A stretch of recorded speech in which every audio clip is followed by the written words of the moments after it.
कुटुंबाबरोबर एका छोट्या गावात राहायचा. त्याच्याबरोबर त्याची पत्नी रीना आणि 2 लहान मुलं होती. महेश अंडी सप्लाय करण्याचं काम करायचा. स्वभावाने तो खूप रागीट आणि उद्धट स्वभावाचा माणूस होता. रीना त्याच्या या स्वभावाला खूप वैतागली होती. मुलं सुद्धा तो घरी आल्यानंतर कायम घाबरूनच राहायची. हे काय बनवलंय ग तू जेवायला? रोज उठून आपली तीच एक डाळ बनवती. जेवढे पैसे तुम्ही घरात देता त्याच्यात फक्त डाळच येऊ शकते. भाजी किती महाग आहे माहितीये? मला नाही खायची ही डाळ बिळ. माझ्यासाठी ऑमलेट बनवून आण. रीनाला वाद घालायला अजिबात आवडायचं नाही. त्यामुळे ती स्वयंपाकघरात जाऊन ऑमलेट बनवते. मुलांसाठीही ती ऑमलेट करते. आई, तुझ्यासारखं ऑमलेट खरंच कोणी बनवू शकत नाही. तुझ्या हाताला खूप छान चव आहे. कसलं भारी झालंय हे. बस बस बस रे. एवढं काही डोक्यावर चढवायची गरज नाहीये तुझ्या आईला. रीना जे काही करायची ते महेशला कधीच आवडायचं नाही. अगदी छोट्या छोट्या गोष्टींवरून तो रीनाशी भांडायचा. एक दिवस दुपारी मुलं शाळेतून घरी येतच होती तेवढ्यातच एक माणूस पळत पळत रीनाकडे येतो. वहिनी, महेश दुकानातून पैसे घेऊन पळालाय आणि त्यांनी मालकांकडून कर्ज बी घेतलंय. हे तुम्ही काय सांगताय भाऊजी? मला तर यातलं काहीच माहित नाहीये. आणि कर्ज? कर्ज कशासाठी? आम्हाला तर कर्जाची कधी गरजच नाही पडली. मी तर फक्त तुम्हाला सांगायला आलो होतो. थोड्या वेळात आता इथं पोलीस बी येतील चौकशी करायला. अरे देवा, हे काय होऊन बसले आता? मला तर काहीच कल्पना नाहीये याची. मी काय सांगू आता त्यांना? त्या माणसाने तर मला कधी काही सांगितलं सुद्धा नाहीये. थोड्या वेळातच तिथे पोलीस येतात. ते रीना आणि मुलांकडे सगळी चौकशी करतात. पण त्यांच्या सांगण्यावरून पोलिसांना कळतं की यांना काहीच माहित नाहीये. त्यामुळे ते फक्त एवढंच सांगून जातात की महेश घरी आल्यानंतर आम्हाला कळवा. पोलिसांच्या जाण्यानंतर रीना डोक्याला हात लावून बसते. दोन्ही मुलं तिच्या जवळ बसून तिला धीर देण्याचा प्रयत्न करतात. आई, तू काळजी करू नकोस. तुला तर माहितीये ना बाबा कसे होते ते. आम्ही आहोत ना आई तुझ्या बरोबर. आपण सगळे मिळून काम करूया. रडत रडत रीना आपल्या दोन्ही मुलांना जवळ घेते.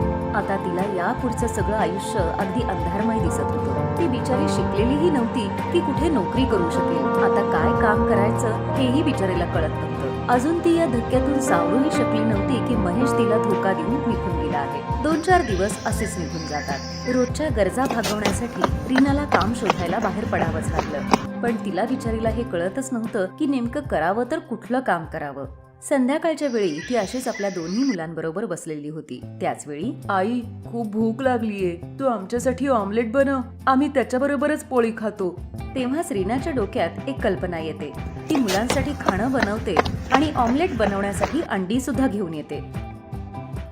दुसऱ्या दिवशी सकाळी मुलं शाळेत गेल्यानंतर रीना अंड्यांचे 2 ट्रे आणि ब्रेडचे पॅकेट घेऊन बाजारात ऑमलेटची एक छोटीशी गाडी लावते. ती पहिल्यांदाच असं काम करत होती त्याच्यामुळे तिला खूप भीती वाटत होती. तेव्हाच, 2 अंड्यांचं ऑमलेट बनवून द्या मला. जरा तिखट बनवा आणि 2 ब्रेडही द्या. हो हो, मी आत्ता बनवून देते. रीना लगेचच तवा गरम करायला ठेवते आणि त्याच्यावर ऑमलेट बनवते. ऑमलेट बरोबर घरी बनवलेली चटणी सुद्धा ती त्या माणसाला देते. अरे वा, मी इतक्या ठिकाणी ऑमलेट खाल्लं पण इतकं स्वादिष्ट ऑमलेट मी कधीच कुठे खाल्लेलं नाहीये. काय चव आहे तुमच्या हाताला. आणि चटणी तर अगदी लाजवाब आहे. खूप छान ऑमलेट बनवलंय तुम्ही. वा वा वा. रीना त्याला धन्यवाद म्हणते. त्याच वेळी अजून एक माणूस तिथे आपल्या छोट्या मुलाला घेऊन येतो. 2 प्लेट ऑमलेट द्या, पण एक कमी तिखट बनवा, ठीक आहे ना? ऑमलेट खाल्ल्यानंतर तो माणूसही ऑमलेटची खूप तारीफ करतो. वा ताई, मी आजपर्यंत एवढ्या चांगल्या चवीचं ऑमलेट खाल्लेलं नाही बघा. मिरची मसाला एवढं परफेक्ट टाकलेलं आहे तुम्ही की तोंडाला एकदम चवच आली बघा. हे ऐकून रीना मधला आत्मविश्वास थोडासा वाढतो. संध्याकाळपर्यंत रीना खूप सारे ऑमलेट विकून घरी येते. मुलं घरी तिची वाटच बघत होते. पहिल्यांदाच आपल्या आईला असं कामावरून घरी आलेलं बघून ही दोन्हीही मुलं तिच्यासाठी पाणी आणि चहा घेऊन येतात. आई, तू किती चांगली आहेस. तुला आमची किती काळजी आहे. बाबांनी एकदा सुद्धा आमचा विचार केला नाहीये आणि आपल्याला असं सोडून निघून गेलेत. जाऊ द्या बाळांनो, मागचं सगळं काही विसरून जा. आता तुम्ही भविष्याचा विचार करा. आता आपल्याला तिघांना मिळून आजचा विचार करायला हवाय, जेणेकरून आपलं भविष्य चांगलं होईल. आई, आम्ही पण तुझ्या बरोबर संध्याकाळी ऑमलेट बनवायला मदत करू. हो आई, आम्ही शाळेतून आल्यावर लवकर आमचा अभ्यास संपवू आणि मग संध्याकाळी येऊन तुला मदत करू. मग ते तिघेही जण दुसऱ्या दिवसापासून मोठ्या हिमतीने आपलं काम सुरू करतात. आता संध्याकाळी रीनाच्या गाडीवर ग्राहकांची मोठी गर्दी व्हायची. अमित आणि राहुल ग्राहकांना ऑमलेट सर्व करायचे. रीना आता फक्त ऑमलेटच नाही तर उकडलेली अंडी, अंडा करी, मसाला ऑमलेट, बटर ऑमलेट आणि अंडा मॅगी सुद्धा बनवायला लागली होती. आता तिच्याकडे वेगवेगळ्या प्रकारचे ग्राहक यायचे आणि मुलांना खास करून अंडा मॅगी खूप आवडायची. तिघही मायलेक खूप मेहनत करत होते. बघता बघता त्यांचा हा धंदा खूप चांगला चालतो आणि कमाई सुद्धा चांगली होऊ लागते. राहुल आणि अमित सकाळी मन लावून अभ्यास करायचे आणि संध्याकाळी आपल्या आईची मदत करायचे. हे बघ आई, आता काही दिवसातच आमचं शिक्षणही संपेल आणि मग आम्हाला कुठे ना कुठेतरी चांगली नोकरी नक्कीच मिळेल.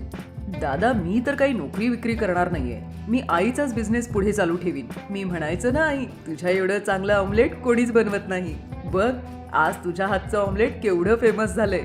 हो माझ्या बाळांनो, मला माहितीये तुम्ही सकाळपासून मेहनत करत असतात, एवढे कष्ट करताय, पण लक्षात ठेवा, देव तुम्हाला तुमच्या या मेहनतीचं फळ एक दिवस नक्की देईल.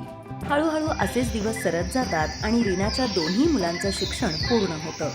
ते आपल्या आईला अजूनही असेच मदत करायचे.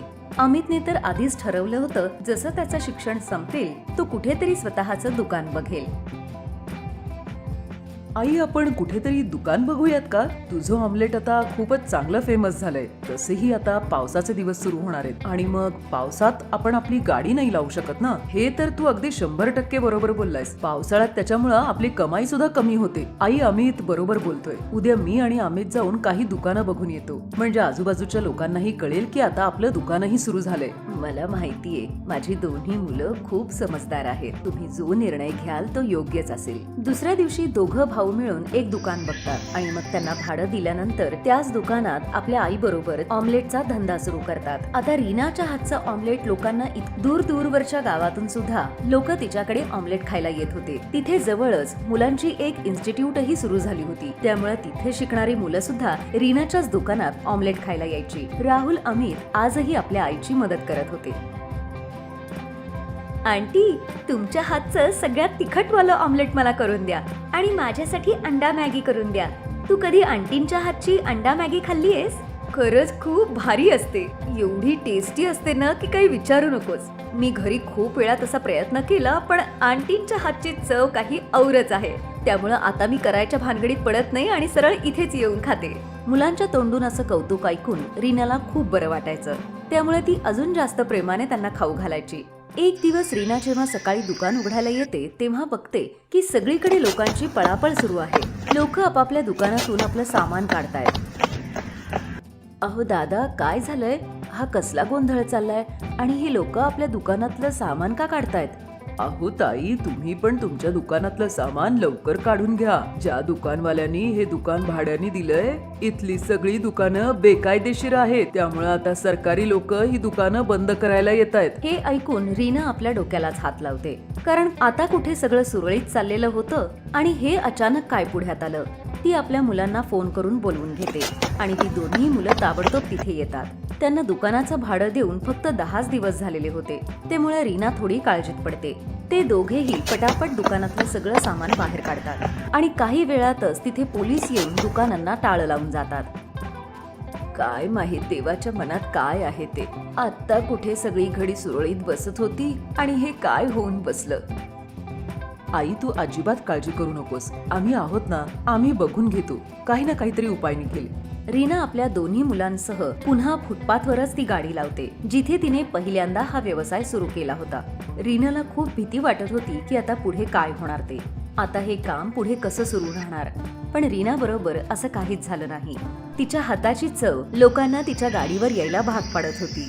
हळूहळू असंच एक वर्ष गेलं. रीनाची परिस्थिती आता खूप चांगली झाली होती आणि आता थोडेफार पैसेही साठलेले होते. त्यामुळे तिचा आत्मविश्वास अजूनच जास्त वाढतो आणि यामुळे ती आपला व्यवसाय अजून वाढवायचा विचार करते.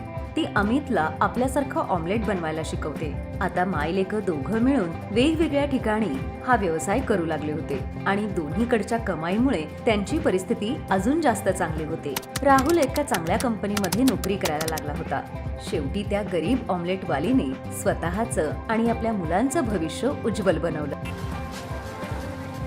हाय, मी आहे शायनी. जर तुम्हाला मला असंच पाहायला आवडत असेल तर हा व्हिडिओ नक्की शेअर करा आणि हो, हा चॅनलही सबस्क्राईब करायला विसरू नका.